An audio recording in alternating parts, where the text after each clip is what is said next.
اب میں درخواست کروں گا ہمارے صدر محفل جناب جازم قریشی صاحب سے کہ وہ مائک پہ آئیں اور کچھ کہیں راجہ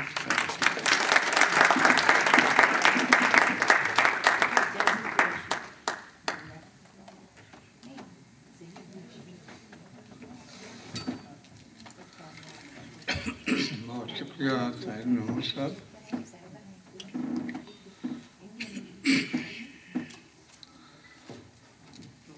پہلے تو میں اردو اکیڈمی کا بہت شکر گزار ہوں کہ انہوں نے مجھے یہ عزت دی کہ یہاں بلایا اور آپ لوگوں کے درمیان بیٹھنے کا موقع دیا. آپ لوگوں کو دیکھ رہا ہوں کئی مرتبہ آج حاضر ہو چکا ہوں. دیکھتا ہوں کہ جس طرح آپ لوگ دلچسپی سے شوق کے ساتھ اور بہت ڈیووشن کے ساتھ تشریف لاتے ہیں. یقیناً ایک بہت اچھی روایت اس مشکل جگہ پر آپ پیدا کر رہے ہیں, بنا رہے ہیں. دعا کرتا ہوں کہ تاشی بھائی, محمود صاحب اور جو باقی لوگ ہیں کام کرنے والے, غزالی صاحب ہیں, ارشد صاحب ہیں, لبنہ منظر ہیں, یہ سب لوگ بہت ذہانت سے اور بہت ڈیووشن کے ساتھ کام کر رہے ہیں. میری دعا ہے کہ خدا کرے یہ سلسلہ اور ترقی کرے, اور اگر دوبارہ پھر میں آ سکوں یہاں تو اس سے بہت بہتر حالت میں انشاءاللہ اسے دیکھوں. میری دعا ہے. میں پہلے تو جو میرا پروگرام ابھی ہوا تھا, آپ لوگ سب شریک تھے, وہ تو ایک بڑا, میں سمجھتا ہوں میرے لیے بڑا یادگار دن تھا وہ. اور وہ پروگرام میرے بہترین زندگی کے پروگراموں میں میری یادداشتوں میں محفوظ رہے گا.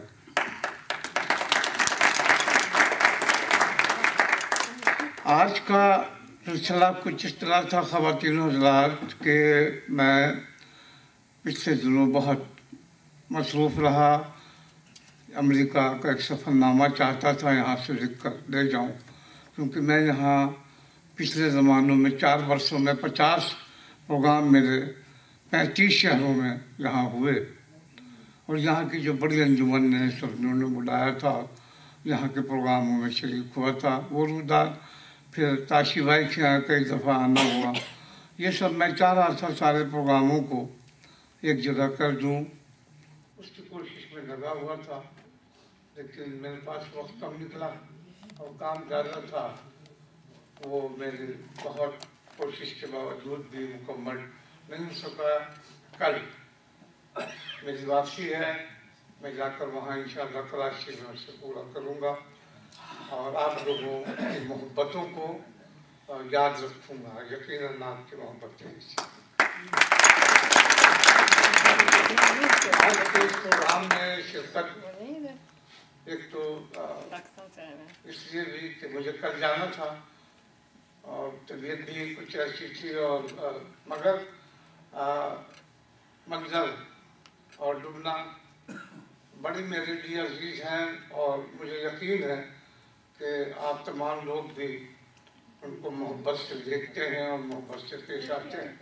تو انہوں نے مجھ سے بہت کہا کہ نہیں, اب آپ جا ہی رہے ہیں تو اس میں شرکت کر لیں, تھوڑا سا ایسا کر لیں. اور میں نے کہا کہ ٹھیک ہے, میں شکریہ بھی ادا کرنا چاہتا ہوں جو کہ جوئی کا اور وہاں کے سامعین کا خاص طور پر, اور تاشی بھائی کا اور طاہر بھائی کا, جنہوں نے بہت اچھے پروگرام یہاں کرتے رہتے ہیں. تو میں حاضر ہوں. میں نے آپ نے عزا جعفری کی بہت سی شاعری سن لی, اور نہ صرف طاہر بھائی نے ان کی بایوگرافی کے بارے میں بہت سی باتیں زندگی کے بارے میں آپ کو بتائیں. ایک بات میرے تجربے میں یہاں امریکہ کے بہت